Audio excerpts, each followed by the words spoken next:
है ना, साता सुख जिसको मिलता है ना, तो अगल बगल के प्रदेश में जो गरीबी है तो सब अपने नज़रिया से देखने लगते हैं कि हम अमीर हो गए तो सब अमीर हो गए। जब पब्लिक के कुछ काम होता है, कोई भी बिल पास कराना होता है तब विपक्ष हो जाते हैं, बढ़वा लेते हैं। जब पब्लिक के कुछ काम होता है, कोई भी बिल पास कराना होता है तब विपक्ष हो जाते हैं, और अपनी काम करना होता है तब पक्ष में आ जाते हैं। ये तो दोगला नीति है। दोनों दोगला नीति में पक्ष भी है और विपक्ष भी है।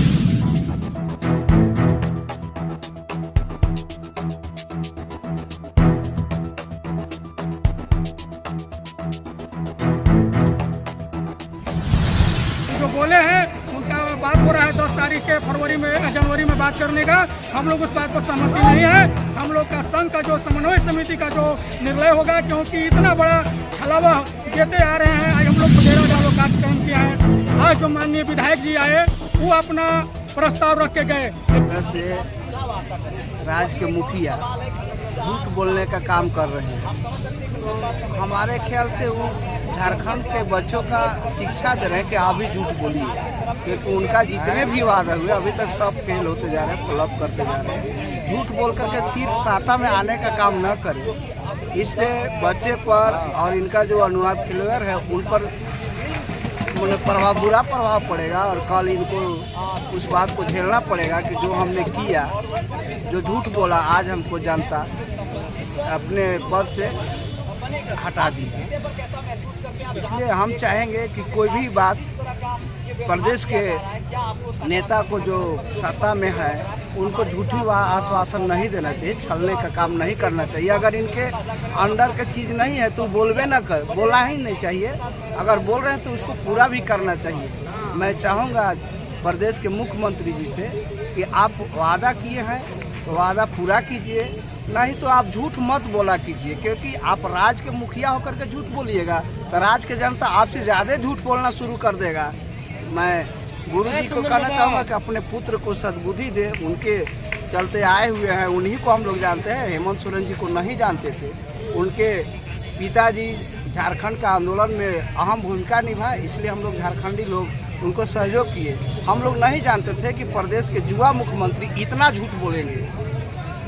बार बार यही कहूँगा कि वो झूठ ना बोले, जो चीज़ उनके अंडर में वही कहें और उतना ही काम करें, तो देश के राज्य के भविष्य के लिए अच्छा होगा और उनके लिए भी अच्छा। अब भी आंदोलनकारी है, वो भी तो एक आंदोलनकारी का ही बेटा है, तो फिर क्यों नहीं समझ पा रहे हैं? एक आंदोलनकारी साता सुख में आ गए हैं ना। साता सुख जिसको मिलता है ना, तो अगल बगल के प्रदेश की जो गरीबी है वो सब अपने नज़रिया से देखने लगते हैं कि हम अमीर हो गए तो सब अमीर हो गए। जिस तरह से अभी आप मैडम पहले बोले कि आखिर उन लोग अपना वेतन बढ़ाने के लिए क्या उस समय पक्ष विपक्ष इन लोग को नहीं लगता है? बीजेपी वाले क्यों एक पक्ष हो जाते हैं? वहाँ क्यों नहीं लोग डिबेट करते हैं कि नहीं हम पक्ष वाले हैं, खाली विपक्ष वाला को बढ़ाना चाहिए, चाहे विपक्ष वाले को बढ़ाना चाहिए तो पक्ष वाला को नहीं बढ़ाना चाहिए? वहाँ एकजुट होकर के बढ़वा लेते हैं। जब पब्लिक के कुछ काम होता है, कोई भी बिल पास कराना होता है तब विपक्ष हो जाते हैं, और अपनी काम करना होता है तब पक्ष में आ जाते हैं। ये तो दोगला नीति है। दोनों दोगला नीति में पक्ष भी है और विपक्ष भी है। ठीक है, आपका परिचय? मेरा नाम विनोद पासवान है, पलामू जिला विश्रामपुर प्रखंड अध्यक्ष। पाटन प्रखंड रविंद्र कुमार पासवान जी बोल रहा हूँ।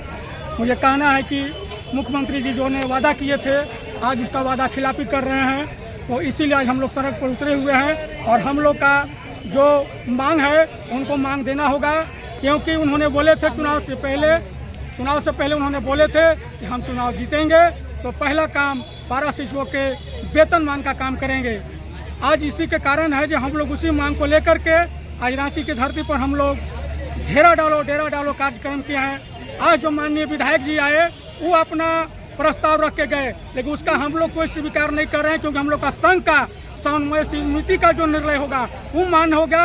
अभी हम लोग आंदोलन नहीं हट रहे हैं, अभी डटे रहेंगे जब तक मुख्यमंत्री के तरफ से कुछ नहीं आश्वासन आ रही है। आप सोनू जी की बात से सहमत नहीं है? नहीं, मैं सहमत नहीं हूँ। ये हम लोग का संघ का समन्वय समिति का जो निर्णय होगा वो मैं हम लोग पूरे संघ हम लोग मानने के लिए तैयार रहेंगे। क्या बातें हुई आपकी सोनू जी के साथ में? सोनू जी के संग में बातें हुई थी। जब विधायक जी जो आए हुए हैं वो जो बोले हैं उनका बात हो रहा है 10 तारीख के जनवरी में बात करने का, हम लोग उस बात पर सहमति नहीं है। हम लोग का संघ का जो समन्वय समिति का जो निर्णय होगा, क्योंकि इतना बड़ा छलावा देते आ रहे हैं। आज हम लोग बताइए 20 वर्षों से पैरा शिक्षकों ने 1000 रुपया से हम लोग सेवा देते आ रहे हैं। हम लोग का कोई अनुकंपा का व्यवस्था नहीं है, कोई आर्थिक सहयोग की सरकार की तरफ से नहीं व्यवस्था है। कैसे हम लोग चला पाएंगे अपने बाल बच्चे को?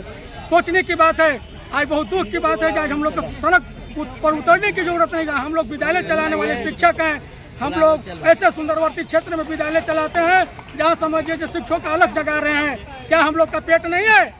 सोचने की चीज है। मुख्यमंत्री महोदय को बुझाना चाहिए, जैसे पैरा शिक्षकों के हम लोग के मान सम्मान दे और हम लोग का वेतन मान देते। आज हंसी खुशी से हम लोग अपना गांव, अपना विद्यालय जाके हम लोग अलग जगाते हैं। आप भी शिक्षक हैं, जी। और लोग भी शिक्षक हैं, तो और लोग को 80,000 का वेतन दिया जा रहा है और आप लोग को 20,000 25,000 नहीं दिया जा रहा है, तो ऐसा क्यों आगे सरकार सौतेला व्यवहार कर रही है? यही तो सौतेला व्यवहार चलता है। हम लोग सड़क पर उतरे हुए हैं। अगर हम लोग का समान काम का समान जब काम लिया जा रहा है, काम कहीं कोई कमी नहीं हुआ। जो सरकारी शिक्षक प्रधानाध्यापक कर रहे हैं वो मैं कर रहा हूँ, कहीं तो कोई कमी नहीं। चुनाव वो भी करा रहे, चुनाव मैं भी करा रहा हूँ, आर्थिक गणना वो भी कर रहे हैं, आर्थिक गणना मैं भी कर रहा हूँ। तो हम लोग का जो है से कैसा क्यों एक आंख में काजल और एक आंख में सुरमा लगाया जा रहा है? ये सरकार का दोगला नीति जो है, यही कारण है जो हम लोग बहुत बड़ा कष्ट में पड़े हुए हैं। हम लोग के बताइए कितने सहायक शिक्षक शहीद हो गए, कितने सहायक शिक्षक अभी समझिए 2-4 साल में रिटायर करेंगे। 20 वर्षों से सेवा देते आ रहे हैं। क्या उनका स्थिति आर्थिक तंगी है? उनको मुख्यमंत्री महोदय को खुद सोचना चाहिए। इससे आगे का प्लानिंग क्या होगा सर? आप उससे सहमत नहीं है? अभी जो सोनू जी आए उससे सहमत नहीं, आगे क्या प्लानिंग? आगे का प्लानिंग हम लोग का यही है, जब समन्वय समिति की बैठक हो रही है, हम लोग का बात हो रही है, अगर जैसा निर्णय होगा तो उनका बात पर हम लोग सहमति, हमारे संघ के लोग जो नेतृत्व करता है उन लोग का जो निर्णय होगा हम लोग सभी पैरा शिक्षक मानेंगे, तभी हम लोग घेरा डालो डेरा डालो हटाएंगे, नहीं तो अभी हम लोग डटे रहेंगे। मतलब पिछले बार जैसे आप लोग जो प्रदर्शन किए थे उसमें लाठीचार्ज भी हुई थी, क्या इस बार भी वैसा कुछ होने का आशंका है? अगर होगा भी तो उससे हम लोग हटने वाले नहीं है, न डरने वाले। कल भी जो हुआ था, कल भी हम लोग जो हट नहीं रहे थे, लेकिन प्रशासन के द्वारा रोका गया कि नहीं आप लोग रुकिए। हम लोग शांति लोकतांत्रिक ढंग से हम लोग आंदोलन को चला रहे हैं। ये नहीं कहीं हम लोग जाए। हम लोग शिक्षक हैं, हम लोग की गरिमा है, हम लोग कोई वैसा बदमाश नहीं है। जिस तरह से रघुवर दास ने हम लोग के साथ छलावा किया, आज देखिए रघुवर दास की स्थिति क्या हो गया झारखंड में।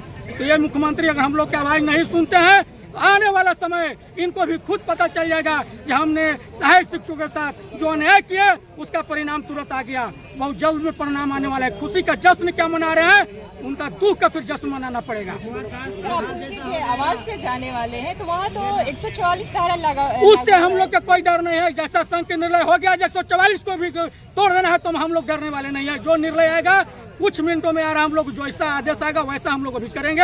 अभी तब तक हम लोग राजभवन की ओर यहीं अभी डटे रहेंगे।